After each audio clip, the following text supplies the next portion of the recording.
Capítulo 2. Sobre la marcha. Salí de la estación de la calle de Liverpool a las 9:30 de la mañana, el sábado 15 de octubre de 1932. En el momento en que el tren arrancó, dirigí la última mirada a mis seres amados y me sentí muy pequeña e insignificante. Así como Abraham y Moisés, yo lo había dejado todo y marchaba hacia un lugar desconocido, contando con la sola ayuda de Dios.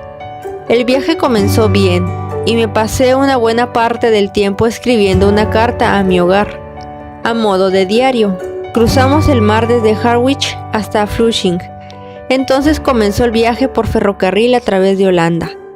Cuando estaba parada en la estación de la calle de Liverpool con mi familia, me fijé especialmente en una pareja que abordaba el tren. Probablemente porque el caballero tenía una pequeña herramienta, no los volví a ver hasta que entré al vagón de Flushing, cuando me encontré sentada frente a ellos. La señora me sonrió. «Usted es la jovencita a quien fue a despedir una gran multitud en la calle de Liverpool, ¿no es así, querida?»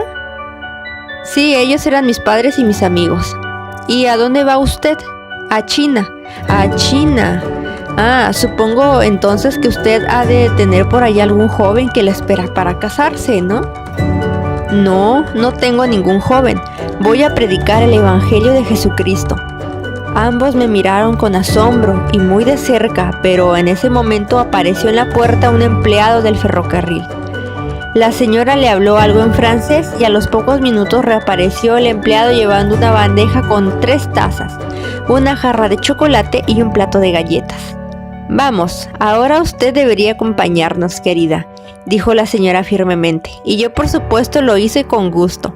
«Acabamos de asistir a la convención de Keswick», siguió diciéndome la señora, «pero ahora vamos de regreso a La Haya, donde tenemos nuestro hogar. Yo soy inglesa, pero mi esposo es miembro del Parlamento holandés. Hemos disfrutado de una semana entera de bendiciones y ahora regresamos muy renovados espiritualmente». Mi corazón palpitó de gozo. Tenía delante de mí 2 personas más que amaban a mi Señor. Charlamos juntas tranquilamente y después de cierto tiempo la señora añadió: «Mi querida amiga, voy a hacer un pacto con usted. Mientras yo viva, cada noche a las 9 voy a orar por usted. Quiero que usted escriba su nombre en mi Biblia y déjeme que yo escriba el mío en la suya. Si no nos encontramos de nuevo en esta tierra, algún día nos encontraremos en el cielo». Cuando ellos se bajaron en La Haya, la señora me besó afectuosamente y hubo lágrimas en sus ojos. Nos habíamos conocido hacía muy poco tiempo y, no obstante, nos sentíamos extrañamente unidas por el amor de Cristo. El caballero se paró junto a la ventanilla y tomándome de la mano dijo reverentemente: «Que Dios la bendiga ricamente, mi querida hermana, y que siempre le guarde cerca de él». Cuando el tren partió me quedé viéndolos tanto como pude. Ellos me parecían el último vínculo con el hogar y con la gente que yo había conocido. Fue solo cuando me senté que me di cuenta de que tenía algo en mi mano. Miré lo que tenía y era nada menos que una libra esterlina. «Qué extraño que me dieran eso», pensé yo. «Él sabe que a donde voy, la moneda inglesa no es moneda de cambio». Sin embargo, la escondí en uno de mis bolsillos secretos especiales, y a miles de kilómetros de distancia aquella libra esterlina me ayudó a salir de un lugar muy difícil. Casi puedo decir que me salvó la vida. Ahora verdaderamente me sentía sola. Por todos lados a mi alrededor había personas que vestían diferente y hablaban diferentes idiomas que yo no podía entender. Cuando llegamos a Alemania, un empleado del ferrocarril trató de hacerme preguntas, pero no entendí nada de lo que me preguntó. De pronto una muchacha alemana vino a ayudarme. Ella podía hablar un poquito de inglés y me explicó que este caballero quería saber si yo tenía algo que declarar ante las oficinas de aduana. La muchacha alemana fue muy amable conmigo y me llevó a su hogar para que pasara allí aquella noche que forzosamente tuve que pasar en Berlín. Al día siguiente me llevó a conocer la ciudad, antes de emprender mi largo viaje vía Varsovia, Moscú y el lago Baikal hasta Harbin. Por supuesto que observé muchas cosas que pasaron a mi alrededor al atravesar las estaciones, aunque yo no podía entender nada, pero Rusia me deprimió terriblemente. La gente se veía pobre y sucia y las mujeres parecían desempeñar trabajos muy duros, incluso cargar fardos pesados. Siempre había multitudes esperando en las estaciones, rodeadas de bultos que parecían contener sus pertenencias caseras. Los rusos se veían demacrados y tristes. Hasta los niños trabajaban duro, pues vi a muchachos y muchachas muy pequeños tambaleándose bajo los pesados bultos. En cuanto me senté en la gran estación de Moscú, vi a docenas de soldados, pero cuán diferentes de los nuestros me parecieron. Estaban sucios y desaliñados, y llevaban panes debajo de sus brazos. Mientras caminaban de un lado a otro, partían pedazos de pan y los masticaban. Para ese entonces comencé a sentirme sola, una pequeña y extraña mujer en una tierra muy extraña también. A pesar de esto, sentía una profunda paz dentro de mi corazón, al pensar en todo lo que hasta ahora Dios había hecho por mí. Creí firmemente que Dios se proponía llevarme a China a trabajar para Él en aquel país. Durante mi viaje los días me parecían monótonos, porque no podía hablar con nadie, pero hasta ese momento no había sentido de hecho una verdadera incomodidad. Me las arreglaba muy bien con mis raciones y por las noches algunas veces podía rentar una cama de plumas que al desdoblarla o enrollarla dejaba salir las plumas que flotaban por el aire. Nuestro único ejercicio consistía en caminar por los pasillos, excepto cuando el tren se detenía para proveerse de madera para la máquina. Entonces todos bajábamos para caminar de aquí para allá mientras la tripulación del tren cerraba la madera. Al ir adentrándome en el territorio ruso, el agua comenzó a escasear. Mi pequeña tetera tenía que durarme todo el día. El campo se veía más despoblado y el tren traqueteaba bruscamente en algunas ocasiones. También descubrí que había perdido el apetito y no me sentía muy bien, pero pensé que esto se debía a la falta de ejercicio apropiado. El sábado 22 de octubre, al séptimo día de haber salido de mi hogar, cruzamos la frontera de Siberia. Tuve que cambiar de tren y ahora me encontraba en una tierra cubierta de nieve. Jamás pensé que sería posible ver tanta nieve en el mundo. El sol brillaba esplendorosamente y me senté y observé maravillada la belleza de ese país con sus gigantescos árboles, elevadas montañas y extensas estepas. Sin embargo, tuve que decir, pobre Rusia. El clima era intensamente frío y penetrante por las noches y era casi imposible sentir una brizna de calor. El domingo 24, un hombre que podía hablar un poquito de inglés entró en mi compartimento. Tratamos de entablar una conversación que resultó difícil, pero era bueno tener a alguien con quien platicar. Nos hicimos mutuamente muchas preguntas y por medio de él, el conductor pudo decirme que los trenes no corrían hasta Harbin y que probablemente yo quedaría detenida en la frontera. Esto, por supuesto, me hizo pasar una noche muy inquieta. ¿Qué haría yo si quedaba detenida en aquel lugar a miles de kilómetros de mi hogar sin tener a alguien que me ayudara? Entonces pensé, le estoy fallando a mi Dios.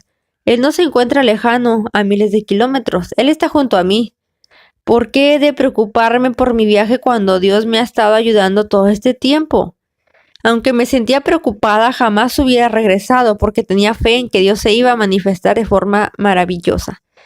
El tren estaba ahora repleto de soldados que se dirigían a la frontera, pero, a decir verdad, fui tratada muy bien. Sabía de antemano que Rusia y Japón estaban en guerra y que el servicio ferroviario en Manchuria probablemente estaría afectado. Los soldados confirmaron mis temores. Me dijeron que yo no podía llegar a Harbin, el empalme donde deberías hacer el transbordo al ferrocarril manchuriano, porque el tren había sido capturado por los japoneses y la línea estaba bloqueada. Poco después, un empleado del ferrocarril ruso se acercó a la puerta de mi compartimento y me habló, pero no pude entender ni jota de todo lo que me dijo. Él gesticulaba, señalaba con el dedo y gritaba, pero todo en vano. Finalmente se encogió de hombros y partió. El tren siguió su marcha todo ese día, pero en la noche se paró de nuevo.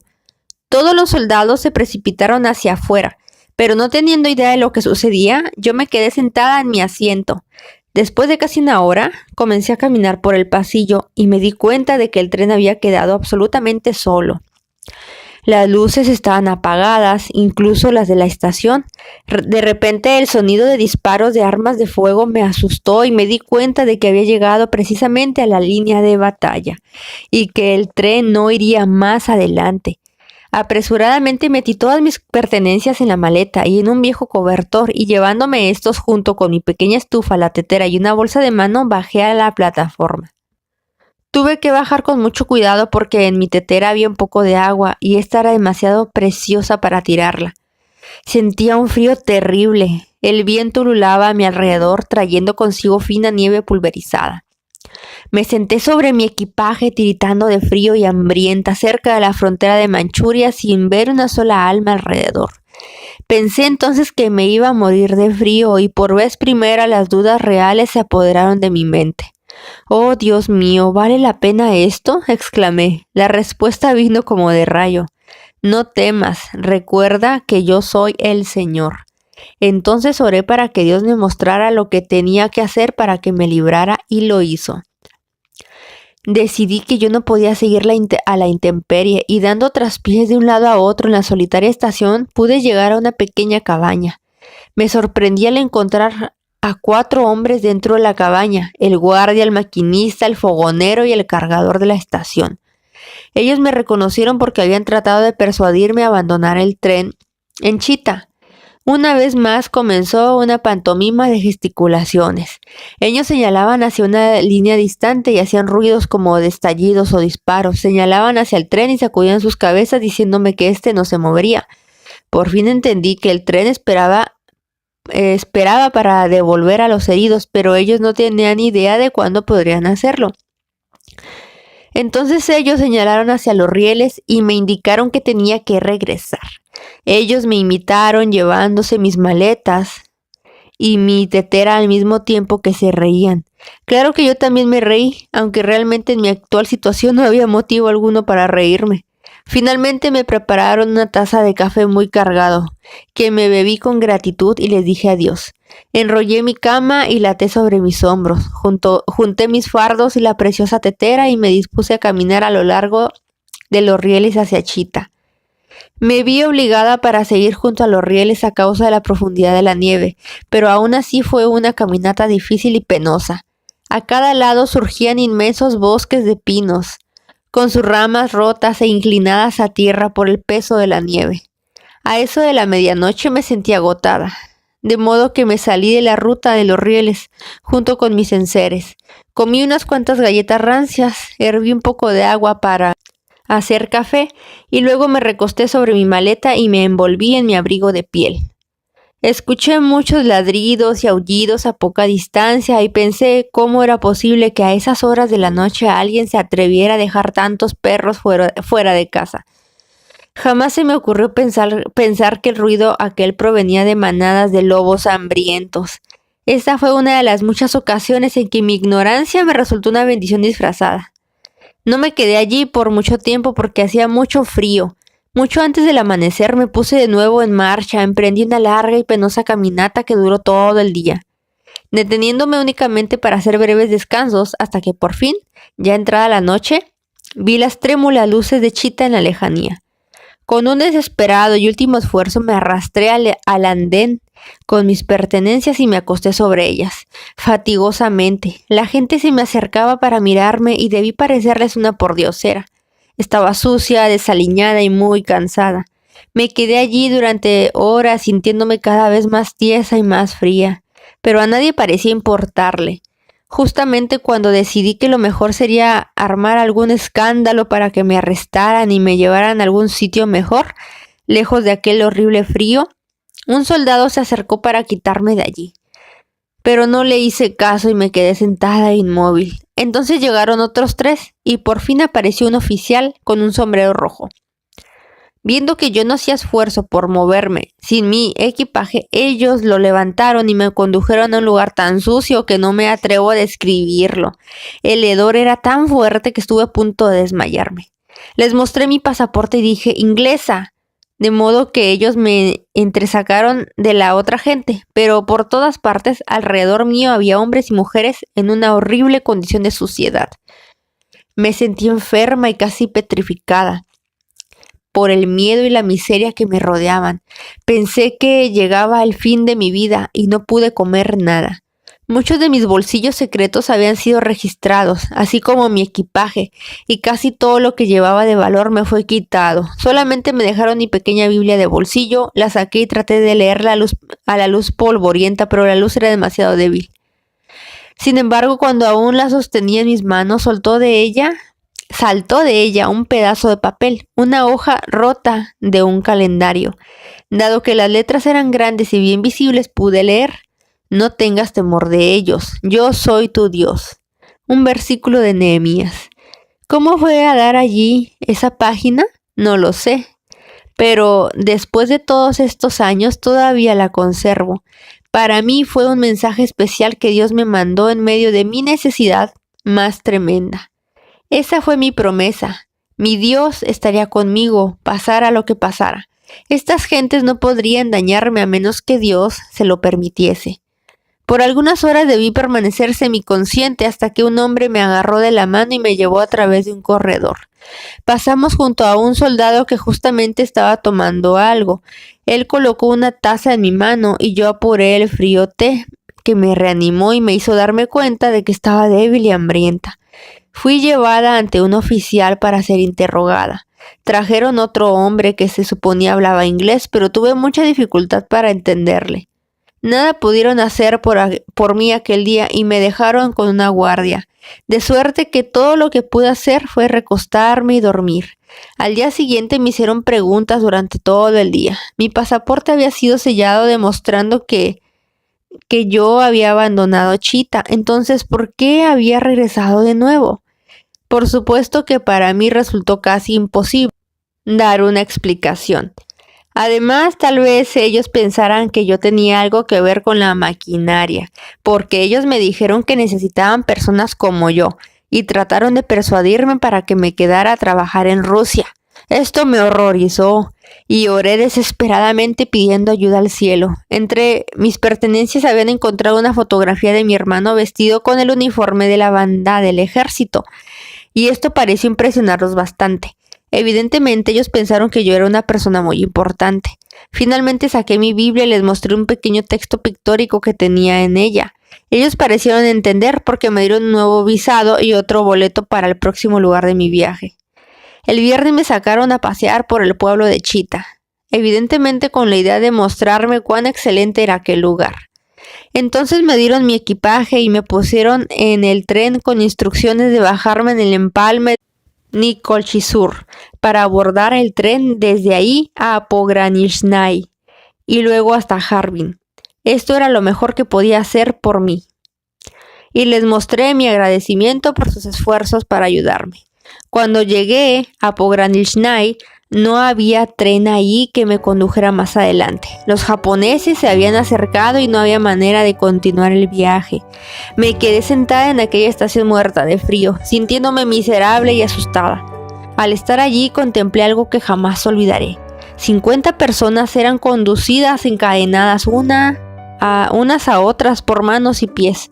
Hombres, mujeres y hasta muchachas jóvenes eran conducidos por guardias a campos de trabajo forzado en Siberia.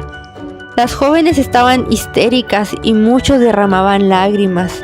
Desde aquel momento comencé a odiar el comunismo con todo mi ser. Tuve que pasarme toda aquella noche en la estación.